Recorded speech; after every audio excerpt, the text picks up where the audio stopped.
Namaste, beautiful souls. Welcome to the sacred journey of Kal Mantra, Embrace Divine Grace. Let the celestial vibrations uplift your spirit and guide you toward inner peace, abundance, and divine blessings. Open your heart, chant with devotion, and awaken the infinite grace within you. Welcome to the Depth Dive. Today, we're embarking on a truly mind-bending journey, really questioning the very fabric of what we call reality, the nature of consciousness itself, and how our understanding of this profound concepts is rapidly evolving, especially with the accelerating rise of artificial intelligence. It's a huge topic right now. Absolutely. We're diving into the insights of a renowned thought leader, a prolific author, and, a spiritual pioneer who has dedicated his life to these very questions. What's particularly intriguing right now is his recent intentional shift in focus. He's moved into what he calls his fourth ashram. What exactly does that mean? What's that signify for him? Yeah, it's a fascinating pivot. This fourth ashram, as he terms it, marks a period explicitly focused on preparing for self-realization and delving even deeper into these really fundamental inquiries like what is reality and who are we truly? He's convinced that understanding consciousness isn't just, an academic thing, it's paramount right now, especially as powerful tech like AI increasingly challenges our sort of conventional perceptions of what's real and what's conscious. He really believes we are at a critical juncture for human evolution. Right. So our mission today is to unpack these deep insights for you, our listener. We want to explore why what you perceive might not actually be real, what that means for your everyday experiences, and crucially, what implications this has for the future of humanity itself. So get ready to have your understanding of everything gently, or perhaps not so gently, shaken. Definitely. Let's begin with a truly radical idea from our source material. He posits that ultimate reality is nothing perceivable or conceivable. Nothing perceivable or conceivable. Wow. Right. It's not something you can grasp with your senses or even your intellect. Instead, it's the ungraspable essence, the potentiality that makes all perception and conception possible. Okay, calling our perceived reality a magical lie, that's incredibly provocative. For listeners maybe grappling with that, how does he support such a radical claim? What are the arguments he uses? Well, he backs this with both everyday observations and, cutting-edge science. Think about it. Our direct perception tells us the Earth is flat. Right, feels flat. Or that the ground beneath our feet is absolutely stationary. We know, intellectually, that neither of those is true. The Earth is a sphere hurtling through space, and scientifically, at the quantum level, matter isn't solid in the way we think. Particles appear wave-like or particle-like, depending on observation. Depending on whether we look. Exactly. And when not observed, they don't exist in any fixed location. They effectively dissolve into, mathematical probabilities in space. So if matter itself isn't solid or fixed like we experience it, what does this actually mean for our everyday experience? I mean, when I touch this table, it feels pretty real. Is he saying the table isn't there? Good question. He argues that matter itself is a human construct, a very narrow band of perceptual activity tailored to our specific biological makeup. Consider, how an insect with 100 eyes perceives the world, or a bat using ultrasound. Totally different reality. Totally different. Or even a chameleon seeing colors invisible to us. They all interact with what we call the same object, but their experience of it is vastly different. Yeah. What appears solid and distinct to us might be a blur of energy or, a cacophony of sound to another creature. So the key insight is, if you could perceive it, if it has form, if you can conceptualize it, then it's not the ultimate irreducible reality. It's a manifestation within something else. Okay. So the only true reality, then? According to this perspective, the only true reality, the ungraspable essence, is the inconceivable and imperceivable consciousness itself. Now, if consciousness has no form, no boundaries, it logically follows that it must be infinite, spaceless, and timeless. Infinite, spaceless, timeless. Okay. It's not something in space or in time. It is the fundamental, irreducible ground of all being. It's incomprehensible to the intellect because, the intellect itself arises within it. Right. So if consciousness is truly infinite and timeless, what does that imply about something as fundamental to our experience as space and time themselves? Are they also part of this magical lie? Exactly. The source suggests that space and time are not external realities, but rather an experience within that consciousness. Our sensations, perceptions, images, feelings, thoughts, They're just transient fluctuations of this infinite consciousness, constantly being born and dying, arising and subsiding, almost at the speed of light. Like waves on an ocean. Precisely. Like waves on a vast ocean. They appear, seem real, then disappear back into the whole. That's a profound shift. And this is where he brings in that incredibly provocative mathematical formula. 0 is equal to 1 is equal to infinity.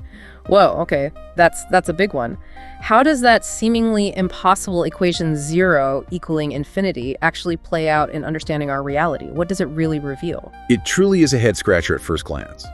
But think of 0 not as literal nothingness, but as the unmanifest potential, the undifferentiated ground of consciousness, pure potential before anything arises. Okay, the potential. 1 represents any single manifestation, any individual thought, sensation, or form that appears within that consciousness. A single wave, if you like. Got it. And infinity is the boundless, endless nature of consciousness itself, which contains all the 0 potential and all the possible 1 manifestations. Yeah. So everything we perceive, every one, is just a temporary fluctuation of that infinite consciousness, just like a wave is the ocean expressing itself. Ah, okay. The wave isn't separate from the ocean. Exactly. It appears distinct, but it's not separate. It is the ocean.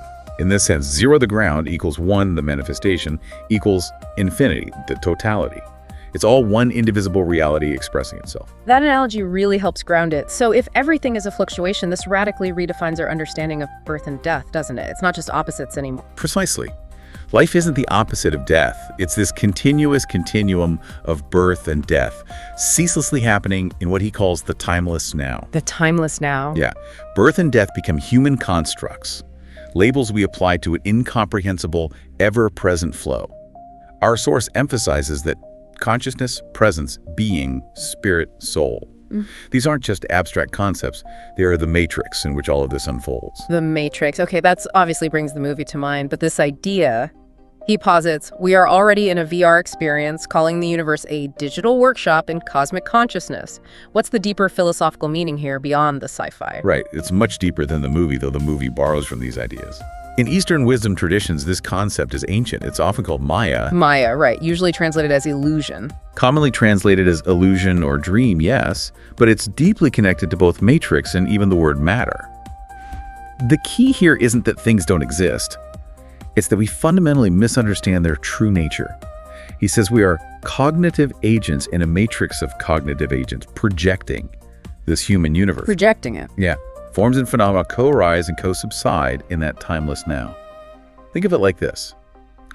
Our senses interpret vibrations and energy into what we perceive as solid forms. Maya suggests that these forms, while appearing solid and independent, are actually transient constituents within a larger conscious field, much like elements within a virtual reality. So if Maya links to matter, is he suggesting that the very physicality we perceive, the solid world around us, is also a form of illusion or a construct, like a simulation? Not that the table isn't there, but its tableness is our interpretation. Exactly. You've got it. The table is there in the sense that our perceptual system renders it that way, and we can interact with it. But its fundamental reality isn't solid, independent matter. It's more like a field of energy interpreted by consciousness. He uses the example of money. It's just a story, right? A collective agreement we created to exchange value. It has no inherent value outside our shared belief.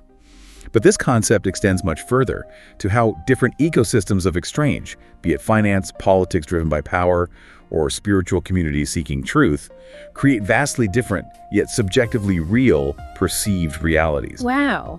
Different realities based on shared stories or agreements. Precisely. And what's truly revolutionary here, perhaps the most radical part, is the idea that nobody's conscious in the way we typically think. Wait, nobody's conscious? Well, not in the sense of being a separate, independent conscious entity. You, animals, people, we're all experiences in consciousness. Only consciousness itself is conscious, and it is divine.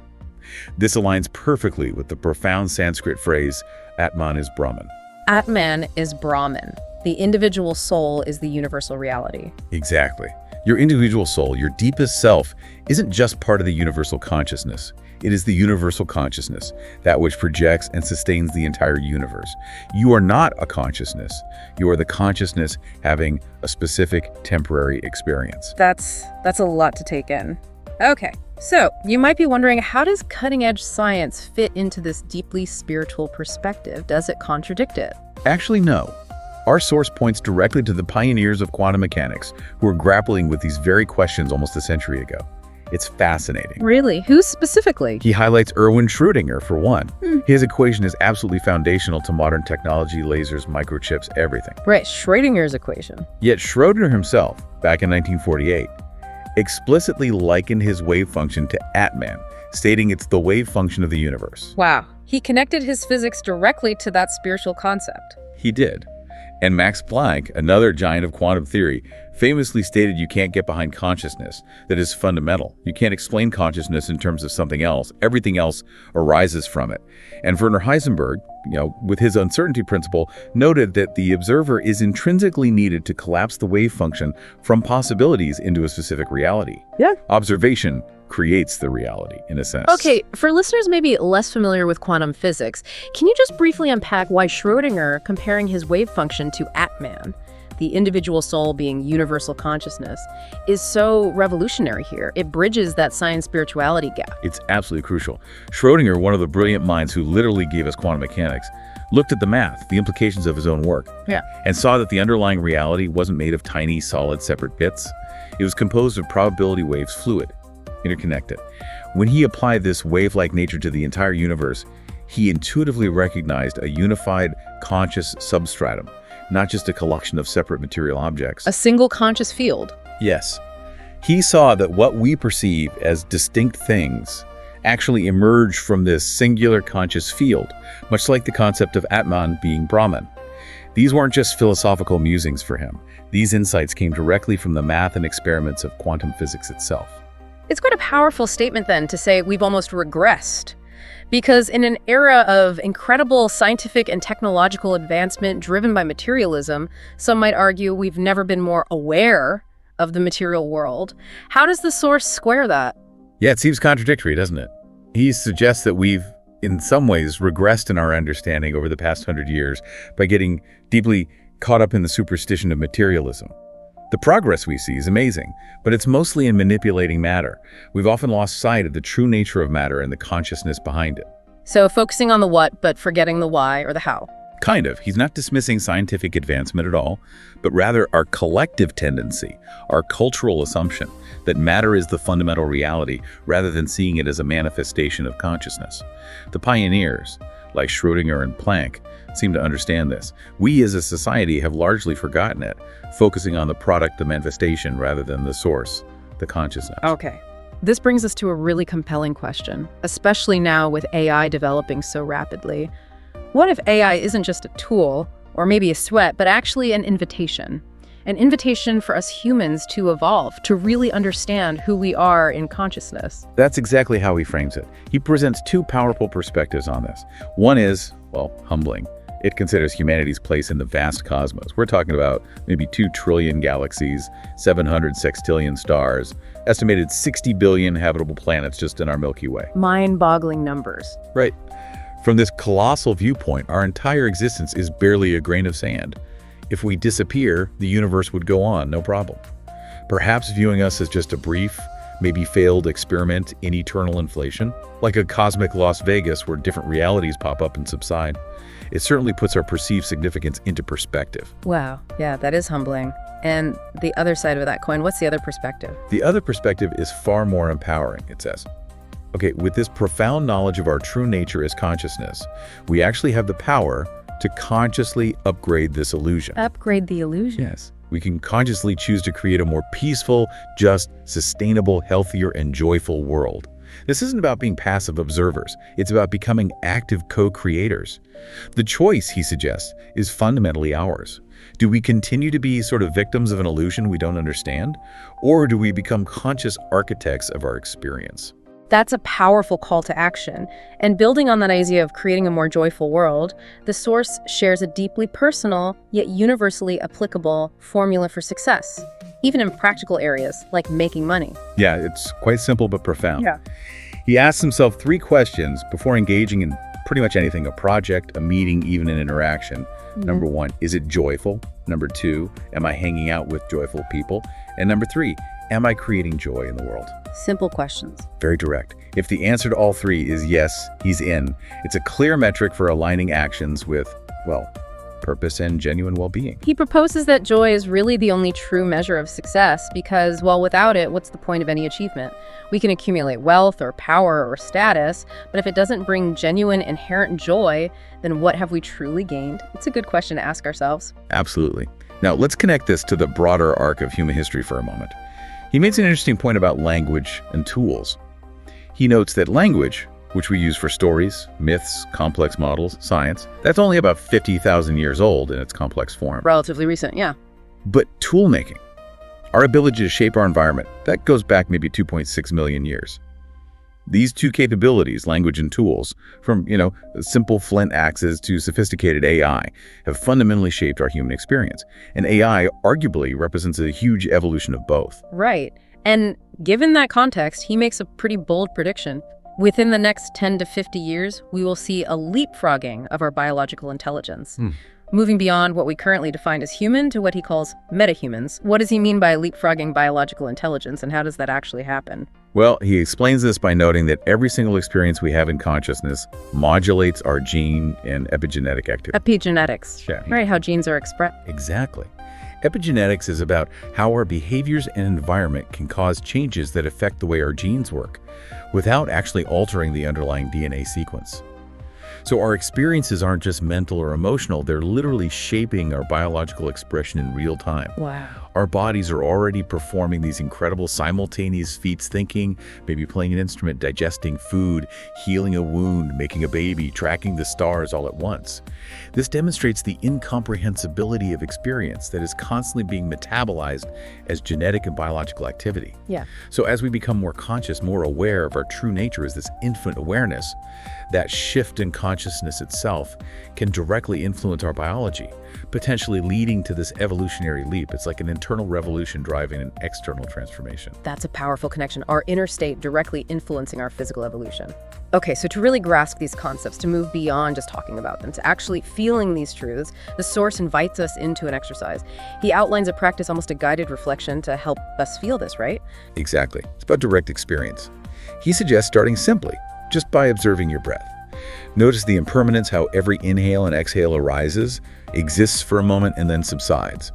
This simple act shows the constant flow and reflects the interconnectedness of all life, the exchange with the environment. Okay, starting with the breath. Then you're prompted to reflect on some fundamental questions, letting the answers arise as sensations or feelings, not just intellectual thoughts. Questions like, what am I? Am I this changing body, this fluctuating mind, this personality that shifts with moods? Or am I the unchanging awareness in which all of these things arise and subside? Deeper questions. Yeah. And what do I truly want? What is my purpose? What am I grateful for? Just letting sensations, images, feelings, thoughts arise and subside naturally, without judgment, without attachment. Simply observing the flow. But the practice then deepens, right? It moves to the senses. Yes. You're invited to become aware of all your senses. What sounds are you hearing right now? What physical sensations, the feeling of your clothes, the chair beneath you. You can imagine sights, mountains, oceans, sunsets, even recall tastes or smells. And as you acknowledge each sensory input, you gently remind yourself, I'm the awareness in which these sounds, these sensations, these forms, these flavors, these odors arise and subside. So consistently reinforcing that you are the container, the awareness. Exactly. It's about recognizing yourself as the observer, the space, not just the things being observed. Then the exercise culminates in feeling the pure emotion of love, not directed at anything specific, just the feeling itself, as an expansive, inherent state, like warmth in your heart. And from there, you're guided to expand your awareness even further, beyond your skin, encompassing the room you're in, your city, your country, the planet, the solar system, the galaxy. Expanding outwards. Eventually the entire universe. Right. And recognizing, I'm the awareness in which the entire universe recycles and evolves as my own sensations, images, feelings, and thoughts. You realize your consciousness isn't contained by your body. Yeah. Your body and the whole universe are contained within your consciousness. Wow, that's a big shift. And the final step. Finally, you're invited to simply rest in the awareness that you are. Just be. Recognize that this fundamental presence, this awareness that is you, has no shape, no form, no borders. It is not contained in time or space, but rather is the timeless, spaceless presence in which the entire universe unfolds. This presence, he says, is holy, whole, and already healed. It's an invitation to experience yourself directly as that infinite pure awareness. A direct experience of wholeness. Yes. In summary, the deepest truth he conveys is incredibly simple, yet profoundly liberating. You and the universe are awareness. Period. That's it. Simple, but everything hinges on it. He echoes the wisdom of the poet Rumi, doesn't he? God's language is silence, everything else is a poor translation. Beautifully put. Silence, pure awareness, being. That's the reality. The ultimate invitation, then, is to carry this awakened presence, this awareness, with you. Not just in meditation, but into every moment of your day. What an incredible journey we've taken today. Really, from questioning the very reality of what we perceive, all the way to understanding our fundamental, indivisible connection to an infinite consciousness. It really has been a deep dive. It shows us that our understanding of ourselves and the universe might be far more profound, interconnected, and frankly, more joyful than we usually allow ourselves to believe. The Matrix, it isn't just a sci-fi concept, it's a genuine spiritual insight into the very nature of existence. So what does this mean for you, our listener, practically? If everything you perceive is, in a sense, a magical lie or a construct arising within consciousness, what new realities might you consciously choose to build when you start embracing your true nature as this infinite awareness? If your experiences are truly shaping your biology, as we discussed, what experiences will you consciously seek out? Yeah, consider that provocative thought as you go about your day. What actually changes when you view your life, your challenges, your joys, not as happening to a separate you, but as fluctuations within an infinite, borderless, and inherently joyful awareness? It really shifts everything. Thank you so much for joining us on The Deep Dive. Until next time, keep exploring, keep questioning, and keep diving deep into the extraordinary nature of reality and ultimately yourself. If you enjoyed this video, don't forget to like, share, and subscribe for more. Leave your thoughts in the comments below. We love hearing from you. Thanks for watching, and see you in the next one. Are you battling constant stress, facing financial roadblocks, struggling in relationships, or stuck in your career? Harness the power of authentic Rudraksha, powerful planetary remedies, and timeless Vedic astrology. Limited stock. Don't miss out. Visit kalmantra.com today to restore balance, invite abundance, and transform your life.